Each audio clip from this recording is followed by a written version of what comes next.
Hello students, welcome to physics class, Government Girls Senior Secondary School Mandi Harjiram Malot. This is Sunil here, lecturer in physics. ਤਾਂ ਬੇਟਾ ਆਪਾਂ physics ਵਿੱਚ ਅੱਜ ਜੋ start ਕਰਾਂਗੇ topic, ਉਹ ਚੈਪਟਰ ਦਾ ਨਾਮ ਹੈ ਲਾਜ਼ ਆਫ ਮੋਸ਼ਨ। ਠੀਕ ਹੈ, we will start this topic, laws of motion। ਇਸ ਤੋਂ ਪਹਿਲੇ ਮੈਂ ਤੁਹਾਨੂੰ ਥੋੜਾ ਜਿਹਾ ਇੱਕ ਦਿਨ ਕੰਮ ਕਰਵਾਇਆ ਸੀ, ਵਿੱਚੋਂ ਮੇਰੀ ਡਿਊਟੀ ਹੁੰਦੀ ਹੈ ਬੇਟਾ, ਜਿਹੜਾ ਕੋਵਿਡ-19 ਦਾ ਕੰਟਰੋਲ ਰੂਮ ਚੱਲ ਰਿਹਾ ਉੱਥੇ ਮੇਰੀ ਡਿਊਟੀ ਹੁੰਦੀ ਹੈ। ਤਾਂ ਸਮਟਾਈਮਸ ਇਟ ਟੇਕਸ ਲੋਂਗਰ 10 ਆਵਰਸ, ਕਈ ਵਾਰੀ 11 ਘੰਟੇ ਹੈ ਨਾ ਡਿਊਟੀ ਹੋ ਜਾਂਦੀ ਹੈ।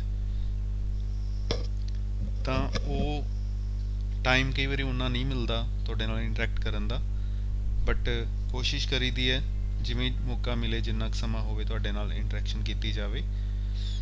ਤਾਂ ਪਹਿਲੇ ਆਪਾਂ ਕੁਝ ਟੌਪਿਕਸ ਇਹਦੇ 'ਚੋਂ ਕੀਤੇ ਸੀ, ਜਿਹੜਾ ਬੇਸਿਕ ਜਿਹਾ ਕੰਮ, ਬੇਸਿਕ ਡੈਫੀਨੇਸ਼ਨ, ਰੈਸਟ ਮੋਸ਼ਨ ਹੈ ਨਾ, distance, position, displacement, speed, velocity, distance and displacement, ਇੱਦਾਂ ਦੇ ਟੌਪਿਕਸ ਇਹ ਆਪਾਂ ਪਿਛਲੇ ਜਿਹੜੀ ਆਪਣੀ ਵੀਡੀਓ ਸੀ ਉਹਦੇ 'ਚ ਆਪਾਂ ਕੀਤੇ ਸੀ।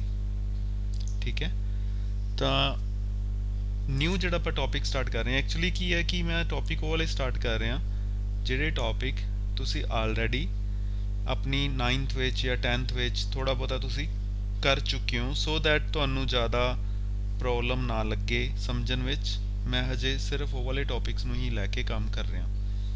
ਠੀਕ ਹੈ, ਤਾਂ ਹੁਣ ਇਹਦੇ 'ਚ ਆਪਣੇ ਕੋਲ ਜਿਹੜਾ ਟੌਪਿਕ ਚੱਲ ਰਿਹਾ ਹੈ ਇਹ ਹੈ ਲਾਜ਼ of motion. But before starting this topic, ਇਸ ਨੂੰ ਫਿਜ਼ਿਕਸ ਦੇ ਟੌਪਿਕ ਨੂੰ ਸਟਾਰਟ ਕਰਨ ਤੋਂ ਪਹਿਲੇ ਮੈਂ ਇੱਕ ਦੋ ਜਨਰਲ ਗੱਲਾਂ ਕਰਾਂਗਾ, ਉਹਨਾਂ ਨੂੰ ਧਿਆਨ ਦੇਣਾ ਹੈ, ਉਹਨਾਂ ਨੂੰ ਧਿਆਨ ਨਾਲ ਸੁਣਨਾ ਹੈ। ਉਹ ਜਨਰਲ ਗੱਲਾਂ ਇਹ ਹੈ ਬੇਟਾ ਕਿ ਅਪ ਟੂ 10th ਤੁਹਾਡੇ ਕੋਲ ਇੱਕ ਟਰੈਕ ਹੁੰਦਾ ਕਿ 6th ਤੁਸੀਂ ਪਾਸ ਕਰ ਲਈ, you go to 7th class, 7th ਤੋਂ ਬਾਅਦ 8th 9th ਐਂਡ 10th। ਠੀਕ ਹੈ, ਸੇਮ ਸਬਜੈਕਟ ਤੁਸੀਂ ਪੜ੍ਹਨੇ ਆ, ਉਹੀਓ ਸਾਇੰਸ ਸੀਗੀ 6th ਵਿੱਚ, ਮੈਥ ਵੀ ਸੀਗਾ, ਹਿੰਦੀ ਵੀ ਸੀ, ਪੰਜਾਬੀ ਵੀ ਸੀ ਐਂਡ ਸੋ। ਠੀਕ ਹੈ, ਉਹੀਓ ਸਬਜੈਕਟ ਤੁਹਾਡੇ 7th ਵਿੱਚ ਆ ਗਏ, ਉਸ ਤੋਂ ਬਾਅਦ ਉਹੀਓ 8th ਵਿੱਚ ਆ ਗਏ, ਉਹੀਓ 9th ਵਿੱਚ ਆ ਗਏ। ਅਸੀਂ ਕੁਝ ਨਹੀਂ ਸੋਚਣਾ ਸੀ ਹੈ ਨਾ, ਸਿਰਫ ਨੈਕਸਟ ਕਲਾਸ ਵਿੱਚ ਜਾ ਕੇ ਬੈਠਣਾ ਸੀ ਤੇ ਅਗਲੀਆਂ ਬੁੱਕਸ ਨੂੰ ਲੈ ਕੇ ਪੜ੍ਹਨ ਲੱਗ ਜਾਣਾ ਸੀ। ਹੁਣ ਕੀ ਹੈ, ਆਫਟਰ 10th ਸਾਡੇ ਕੋਲ you are having different options. ਤੁਹਾਡੇ ਚੋਂ ਜਿਹੜੇ ਵੀ ਅੱਛੇ ਬੱਚੇ ਹੈ they are opting for medical and non medical, ਔਰ ਇਹ ਚਾਹੀਦਾ ਵੀ ਹੈ। This is the best line. ਠੀਕ ਹੈ, ਜੇ ਤੁਸੀਂ ਆਪਣੇ ਫਿਊਚਰ ਦੇ ਹਿਸਾਬ ਨਾਲ ਸੋਚਦੇ ਹੋ, ਠੀਕ ਹੈ, if you want bright future, ਤੁਸੀਂ ਚਾਹੁੰਦੇ ਹੋ ਤੁਸੀਂ ਲਾਈਫ ਵਿੱਚ ਕੁਝ ਬਣੋ, ਤੁਹਾਡੇ ਪੇਰੈਂਟਸ ਤੁਹਾਡੇ ਤੇ ਮਾਣ ਮਹਿਸੂਸ ਕਰਨ, ਤਾਂ ਉਹਦੇ ਲਈ ਸਾਨੂੰ ਸੇਮ ਸਬਜੈਕਟ ਆਈਦਰ ਨॉन ਮੈਡੀਕਲ ਔਰ ਮੈਡੀਕਲ ਇਹ ਸਾਨੂੰ ਪੜ੍ਹਨੇ ਹੀ ਪੈਣਗੇ। ਬੇਟਾ ਕੱਲਾ ਇਹਨਾਂ ਦੇ ਪੜ੍ਹਨ ਦਾ ਨਹੀਂ ਹੈਗਾ, ਕੱਲਾ ਇਹ ਨਹੀਂ ਹੈਗਾ ਵੀ ਅਸੀਂ ਨॉन ਮੈਡੀਕਲ ਪੜ੍ਹ ਲਿਆ ਤਾਂ ਅਸੀਂ ਉਸ ਤੋਂ ਬਾਅਦ BSc ਕਰ ਸਕਦੇ ਹਾਂ ਜਾਂ ਇੰਜੀਨੀਅਰਿੰਗ 'ਚ ਜਾ ਸਕਦੇ ਹਾਂ ਹੈ ਨਾ, ਜਾਂ ਮੈਂ BE ਕਰ ਸਕਦਾ, ਨੋਟ ਲਾਈਕ ਦੈਟ। ਜਾਂ ਮੰਨ ਲਓ ਅਸੀਂ ਮੈਡੀਕਲ ਕਰ ਲਿਆ ਤਾਂ ਅਸੀਂ ਡਾਕਟਰ ਬਣ ਸਕਦੇ ਹਾਂ, ਐਦਾਂ ਨਹੀਂ ਹੈਗਾ। ਸਾਇੰਸ ਪੜ੍ਹਨ ਨਾਲ ਕੀ ਹੁੰਦਾ, ਤੁਹਾਡੇ 'ਚ ਕਾਫੀ ਸਾਰੀਆਂ ਕੁਆਲਿਟੀਜ਼ ਆਉਂਦੀਆਂ ਜਿਹੜੀਆਂ ਲੌਂਗ ਪੀਰੀਅਡ ਆਫ ਟਾਈਮ ਵਾਸਤੇ ਤੁਹਾਨੂੰ ਤੁਹਾਡੀ ਹੈਲਪ ਕਰਦੀਆਂ।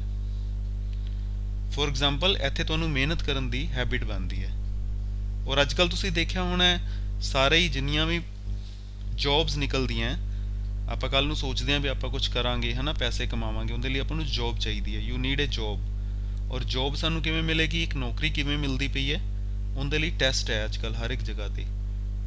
You have to appear in test, ਤੁਹਾਨੂੰ ਟੈਸਟ ਦੇਣਾ ਪਊਗਾ, ਟੈਸਟ ਵਿੱਚੋਂ ਤੁਸੀਂ ਉਹਨੂੰ ਕੁਆਲੀਫਾਈ ਕਰਦੇ ਹੋ, ਤੁਹਾਡੇ ਉਨੇ ਮਾਰਕਸ ਆਉਂਦੇ ਹੈ ਤਾਂ ਤੁਸੀਂ ਉਸ ਜੌਬ ਲਈ ਐਲੀਜੀਬਲ ਹੋ। ਠੀਕ ਹੈ, ਜਿਹੜਾ ਤੁਸੀਂ ਗ੍ਰੈਜੂਏਸ਼ਨ ਕਰਦੇ ਹੋ, ਪੋਸਟ ਗ੍ਰੈਜੂਏਸ਼ਨ ਕਰਦੇ ਹੋ, ਉਹ ਜਸਟ ਬੇਸਿਕ ਕੁਆਲੀਫਿਕੇਸ਼ਨਸ ਹੋ ਗਈਆਂ, ਉਹ ਤਾਂ ਤੁਸੀਂ ਕਰ ਲਈਆਂ। ਉਸ ਤੋਂ ਬਾਅਦ ਤੁਹਾਨੂੰ ਅੱਗੇ ਟੈਸਟ ਦੇਣਾ ਪਊਗਾ। ਤੁਸੀਂ ਟੀਚਿੰਗ 'ਚ ਆਉਣਾ ਹੈ, ਤੁਹਾਨੂੰ ਟੈਸਟ ਦੇਣਾ ਪਊਗਾ। ਤੁਸੀਂ ਪੁਲਿਸ 'ਚ ਜਾਣਾ ਹੈ, ਤੁਹਾਨੂੰ ਟੈਸਟ ਦੇਣਾ ਪਊ। ਤੁਸੀਂ ਪਟਵਾਰੀ ਲੱਗਣਾ ਹੈ, ਤੁਹਾਨੂੰ ਟੈਸਟ ਦੇਣਾ ਪਊਗਾ। ਤੁਸੀਂ ਮੈਡੀਕਲ 'ਚ ਜਾਣਾ ਹੈ, ਤੁਹਾਨੂੰ ਟੈਸਟ ਦੇਣਾ ਪਊਗਾ।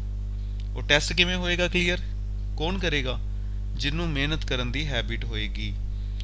ਅੱਜ ਤੁਸੀਂ ਆਰਟਸ ਰੱਖ ਲੈਂਦੇ ਹੋ, ਇੰਟਰ ਆਰਟਸ ਰੱਖ ਲੈਂਦੇ ਹੋ, ਤੁਹਾਨੂੰ ਲੱਗੇਗਾ ਵੀ ਈਜ਼ੀ ਸਬਜੈਕਟ ਨੇ, ਠੀਕ ਹੈ, ਬਟ ਉਹਦੇ ਨਾਲ ਤੁਹਾਡੀ ਹੈਬਿਟ ਵੀ ਉਵੇਂ ਡਿਵੈਲਪ ਹੋ ਜੂਗੀ, ਤੁਸੀਂ ਬਿਨਾਂ ਪੜ੍ਹੇ ਹੀ ਬਸ ਪਾਸ ਹੋਈ ਜਾਓਗੇ, ਔਰ ultimately what will you get, you will do your graduation, BA ਕਰ ਲਓਗੇ, ਕੁਛ ਹੋਰ ਇੱਦਾਂ ਕਰ ਲਓਗੇ, ਬਟ ਤੁਹਾਡੇ 'ਚ ਉਹ ਪੋਟੈਂਸ਼ੀਅਲ ਨਹੀਂ ਬਣਨਾ, ਉਹ ਮਿਹਨਤ ਕਰਨ ਦਾ ਗੁਣ ਨਹੀਂ ਬਣਨਾ। ਉਹਦੇ ਨਾਲ ਕੀ ਹੋਏਗਾ, ਕੱਲ ਨੂੰ ਕੋਈ ਜੋਬ ਨਹੀਂ ਮਿਲਣੀ ਬੇਟਾ।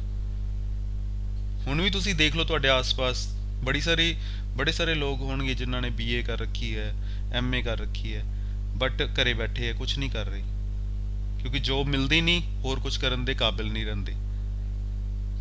ਠੀਕ ਹੈ, ਇਸ ਲਈ ਥੋੜ੍ਹੀ ਮਿਹਨਤ ਕਰੋ। ਮੈਨੂੰ ਕਈ ਸਾਰੇ ਬੱਚੇ ਮੈਸੇਜ ਕਰ ਦਿੰਦੇ ਆ, ਸਰ ਆਹ ਚੀਜ਼ ਇੱਦਾਂ ਜੀ, ਉਹ ਚੀਜ਼ ਇੱਦਾਂ ਜੀ, ਬਟ ਦੇਖੋ ਜੋ ਹੁਣ ਪੀਰੀਅਡ ਚੱਲ ਰਿਹਾ ਹੈ, ਜਿਹੜਾ ਹੁਣ ਸਮਾਂ ਚੱਲ ਰਿਹਾ ਹੈ, ਉਸ ਸਮੇਂ ਵਿੱਚ ਜੋ ਬੈਸਟ ਹੋ ਸਕਦਾ ਹੈ, ਵੀ ਆਰ ਡੂਇੰਗ ਦੈਟ। ਜਿੰਨਾ ਵਧੀਆ ਤਰੀਕੇ ਨਾਲ ਤੁਹਾਨੂੰ ਥੋੜ੍ਹਾ ਬਹੁਤਾ ਸਮਝਾਇਆ ਜਾ ਸਕਦਾ ਹੈ, ਤੁਹਾਨੂੰ ਪੜ੍ਹਾਇਆ ਜਾ ਸਕਦਾ, ਅਸੀਂ ਕੋਸ਼ਿਸ਼ ਕਰ ਰਹੇ ਹਾਂ। ਠੀਕ ਹੈ, but you people also cooperate with us. ਹੋ ਸਕਦਾ ਹੈ ਤੁਹਾਨੂੰ ਕੋਈ ਗੱਲ ਵਿੱਚੋਂ ਸਮਝ ਨਾ ਆਵੇ, ਹੋ ਸਕਦਾ ਹੈ ਕੈਮਿਸਟਰੀ ਨਾ ਸਮਝ ਆਵੇ, ਹੋ ਸਕਦਾ ਹੈ ਬਾਇਓ ਵਿੱਚੋਂ ਕੁਝ ਪ੍ਰੋਬਲਮ ਹੋਵੇ, ਹੋ ਸਕਦਾ ਹੈ ਮੈਥਸ ਦਾ ਕੋਈ ਟੌਪਿਕ ਨਾ ਸਮਝ ਆਵੇ, ਫਿਜ਼ਿਕਸ ਹੋ ਸਕਦਾ ਕਿਸੇ ਨੂੰ ਨਾ ਸਮਝ ਆਵੇ, ਬਟ ਇਟ ਡਜ਼ਨਟ ਮੀਨ ਕਿ ਆਪਾਂ ਇੱਕ ਦਿਨ ਪੜ੍ਹੇ, ਇੱਕ ਦਿਨ ਅਸੀਂ ਇੱਕ ਬੁੱਕ ਦੇਖ ਲਈ ਤੇ ਅਸੀਂ ਅਗਲੇ ਦਿਨ ਕਹਿਣ ਲੱਗ ਜਾਂਦੇ ਹਾਂ ਵੀ ਨਹੀਂ ਜੀ ਇਹ ਤਾਂ ਆਉਂਦਾ ਹੀ ਨਹੀਂਗਾ, ਇਹ ਤਾਂ ਹੋ ਹੀ ਨਹੀਂ ਸਕਦਾ। ਠੀਕ ਹੈ, ਐਦਾਂ ਨਹੀਂ ਹੁੰਦਾ। ਕੋਸ਼ਿਸ਼ ਕਰੋ, ਮਿਹਨਤ ਕਰੋ, ਲਗਾਤਾਰ ਮਿਹਨਤ ਕਰਨੀ ਪੈਂਦੀ ਹੈ ਸਾਨੂੰ, ਔਰ ਤੁਹਾਡੇ ਵਰਗੇ ਹੀ ਵਿਦਿਆਰਥੀ ਨੇ ਜਿਹੜੇ ਇੰਨੇ ਵਧੀਆ ਪੋਸਟਾਂ ਦੇ ਉੱਤੇ ਕੰਮ ਕਰ ਰਹੇ ਅੱਜ ਸਾਡੇ ਸਕੂਲ 'ਚੋਂ ਹੀ ਪੜ੍ਹ ਕੇ, ਆਪਣੇ ਸਕੂਲ 'ਚ ਹੀ ਪੜ੍ਹੇ ਹੈ, ਇੱਥੇ ਹੀ ਉਹਨਾਂ ਨੇ +1 +2 ਮੈਡੀਕਲ ਨੋਨ ਮੈਡੀਕਲ ਕੀਤਾ ਹੈ, ਔਰ ਉਹਨਾਂ 'ਚੋਂ ਕਈ ਜਣੇ, ਜਿਵੇਂ ਮੈਂ ਤੁਹਾਨੂੰ ਹੁਣੇ ਗੱਲ ਕਰਕੇ ਹਟਿਆ, LIC ਦੇ ਟੈਸਟ ਕਲੀਅਰ ਕੀਤੇ ਆ ਬੱਚਿਆਂ ਨੇ। ਠੀਕ ਹੈ, ਹੋਰ ਜਿਹੜੇ ਕੰਪੀਟੀਟਿਵ ਐਗਜ਼ਾਮਸ ਆ ਉਹਨਾਂ ਨੂੰ ਕਲੀਅਰ ਕਰਕੇ ਉਹ ਜੋਬ ਵੀ ਕਰ ਰਹੇ ਆ, ਨੌਕਰੀ ਕਰ ਰਹੇ, ਗਵਰਨਮੈਂਟ ਜੋਬ।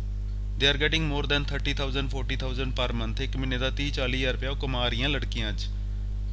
ਕਿਉਂ? ਕਿਉਂਕਿ ਉਹਨਾਂ ਨੇ ਸਾਇੰਸ ਰੱਖੀ ਸੀ, ਸਾਇੰਸ ਪੜ੍ਹੇ ਸੀ, ਮਿਹਨਤ ਕਰਨ ਦੀ ਆਦਤ ਪਈ। ਠੀਕ ਹੈ, ਦੂਸਰਾ ਹੁੰਦਾ ਇੰਗਲਿਸ਼ ਮੀਡੀਅਮ 'ਚ ਆਪਾਂ ਪੜ੍ਹਦੇ ਹਾਂ ਤਾਂ ਯੋਰ ਇੰਗਲਿਸ਼ ਵਿਲ ਇੰਪਰੂਵ, ਅਤੇ ਇਹੀ ਚੀਜ਼ ਅੱਗੇ ਜਾ ਕੇ ਤੁਹਾਨੂੰ ਕਿਸੇ ਵੀ ਜੋਬ ਵਾਸਤੇ ਤੁਹਾਨੂੰ ਐਲੀਜੀਬਲ ਬਣਾਊਗੀ। ਹਰ ਜਗ੍ਹਾ 'ਤੇ ਅੱਜ ਕੱਲ੍ਹ ਇੰਗਲਿਸ਼ ਦੀ ਇੰਪੋਰਟੈਂਸ ਹੈ, ਤੁਸੀਂ ਬਾਹਰ ਜਾਣਾ ਹੈ, ਆਇਲਸ ਕਰਨੀ ਹੈ, ਤਾਂ ਉਹਦੇ ਲਈ ਵੀ ਤੁਹਾਨੂੰ ਇਹ ਹੈਲਪਫੁਲ ਹੈ। ਠੀਕ ਹੈ, ਇਸ ਲਈ ਸਮਝਿਆ ਕਰੋ, ਡੋਂਟ ਗੋ ਫॉर, ਤੁਹਾਡੇ 'ਚੋਂ ਅੱਛੇ ਬੱਚੇ ਜਿਹੜੇ ਹੁੰਦੇ ਆ 10th ਵਿੱਚੋਂ ਅਸੀਂ 90% ਮਾਰਕਸ ਲਈ ਜਾਂਦੇ ਹਾਂ, ਜਦੋਂ ਅਸੀਂ ਕਹਿੰਦੇ ਹਾਂ ਬੇਟਾ ਨੋਨ ਮੈਡੀਕਲ ਉਦੋਂ ਕਹਿੰਦੇ ਨਹੀਂ ਜੀ ਅਸੀਂ ਆਰਟਸ ਰੱਖਣੀ ਹੈ। ਉਹ ਆਰਟਸ ਉਹਨਾਂ ਵਾਸਤੇ ਹੈ ਜਿਹੜੇ 60% ਲੈਂਦੇ ਆ। Don't go for arts if you are getting more than 80% marks. ਠੀਕ ਹੈ, ਜੇ ਤੁਹਾਡੇ 80% ਤੋਂ ਜ਼ਿਆਦਾ ਹੈ ਤਾਂ ਐਵੇਂ ਆਰਟਸ ਦੇ ਮਗਰ ਨਾ ਭੱਜੋ। ਠੀਕ ਹੈ, ਕੋਸ਼ਿਸ਼ ਕਰੋ ਵਧੀਆ ਪੜ੍ਹਨ ਦੀ। ਤਾਂ ਆਪਾਂ ਹੁਣ ਗੱਲ ਕਰਦੇ ਹਾਂ ਲਾਜ਼ ਆਫ ਮੋਸ਼ਨ। ਇਹ ਆਪਣਾ ਨਿਊ ਚੈਪਟਰ ਹੈ, ਮੈਂ ਤਾਂ ਸਟਾਰਟ ਕਰ ਰਿਹਾ ਕਿਉਂਕਿ ਮੈਨੂੰ ਲੱਗਦਾ ਹੈ ਵੀ ਇਹ ਟੌਪਿਕਸ ਤੁਸੀਂ 9th ਕਲਾਸ ਵਿੱਚ ਥੋੜ੍ਹਾ ਬਹੁਤਾ ਪੜ੍ਹਿਆ ਹੋਏਗਾ ਅਤੇ ਤੁਹਾਨੂੰ ਥੋੜ੍ਹਾ ਈਜ਼ੀਲੀ ਤੁਸੀਂ ਸਮਝ ਸਕੋਗੇ। ਇਹਦੇ 'ਚ ਬੇਟਾ ਸਭ ਤੋਂ ਪਹਿਲੇ ਜਿਹੜੀ ਚੀਜ਼ ਆ ਰਹੀ ਹੈ ਉਹ ਹੈ ਫੋਰਸ। ਆਪਾਂ ਗੱਲ ਕਰਾਂਗੇ ਫੋਰਸ ਬਾਰੇ।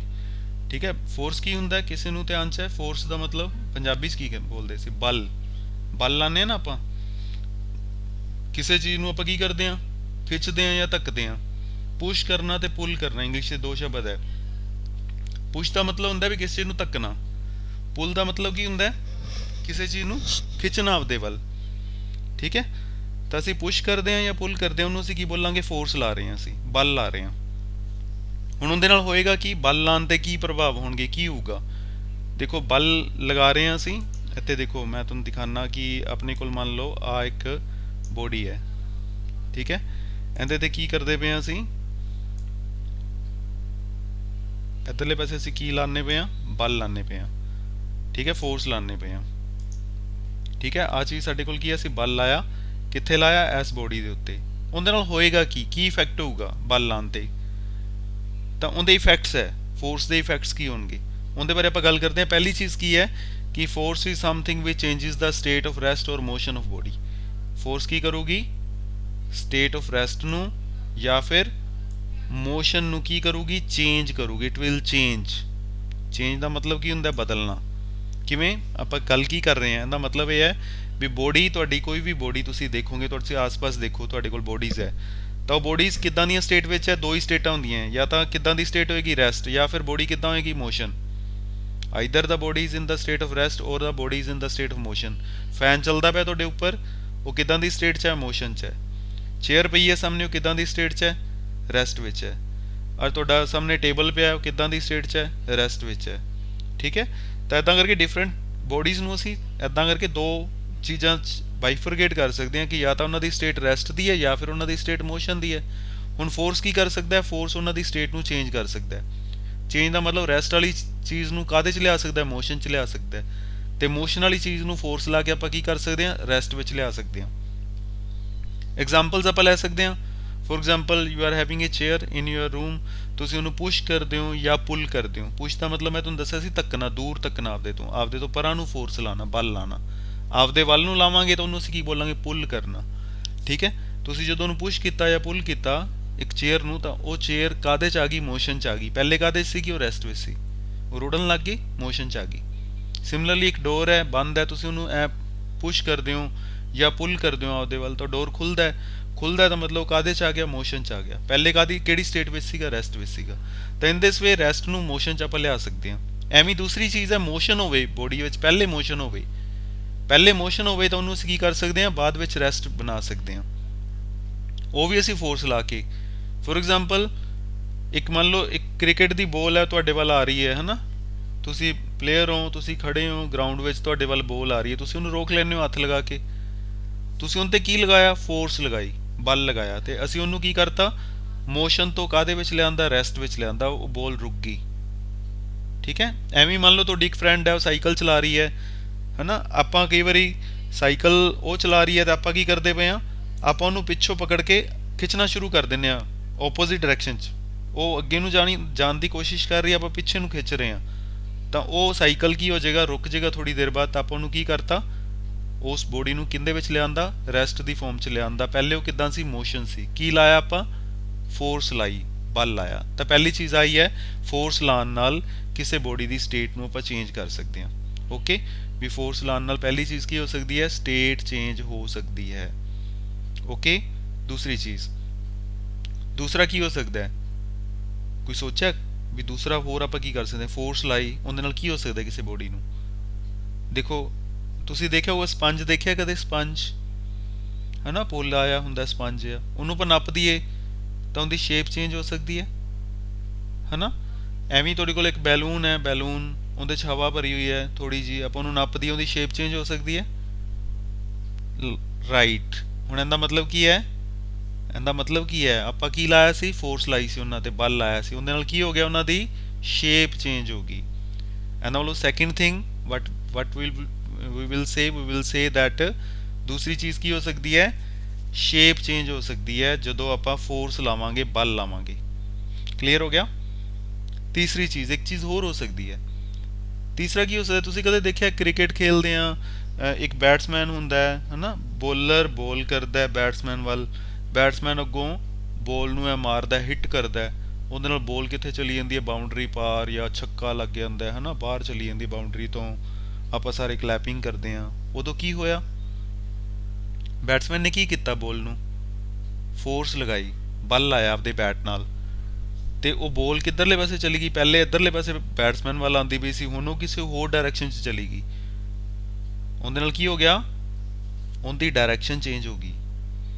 ਦੈਟ ਮੀਨਸ ਤੀਸਰੀ ਚੀਜ਼ ਆਪਾਂ ਕੀ ਕਵਾਂਗੇ? Force can change the direction of a moving body. ਵੀ ਜਿਹੜਾ ਬਲ ਹੈ ਉਹ ਕਿਸੇ ਵਸਤੂ ਦੀ ਦਿਸ਼ਾ ਨੂੰ ਬਦਲ ਸਕਦਾ ਹੈ। ਜਦੋਂ ਵਸਤੂ ਪਹਿਲੇ ਮੋਸ਼ਨ 'ਚ ਹੁੰਦੀ ਹੈ ਤਾਂ ਉਹਦੀ ਦਿਸ਼ਾ ਨੂੰ ਵੀ ਬਦਲ ਸਕਦਾ ਹੈ। ਤਾਂ ਅਸੀਂ ਇੱਥੇ ਤਿੰਨ ਚੀਜ਼ਾਂ ਕਵਾਂਗੇ, ਉਹ ਮੈਂ ਤਿੰਨ ਚੀਜ਼ਾਂ ਇੱਥੇ ਤੁਹਾਨੂੰ ਨੋਟ ਕਰਕੇ ਦੱਸਦਾ। ਪਹਿਲੀ ਚੀਜ਼ ਆਪਾਂ ਕਵਾਂਗੇ ਕੀ ਕੀਤਾ?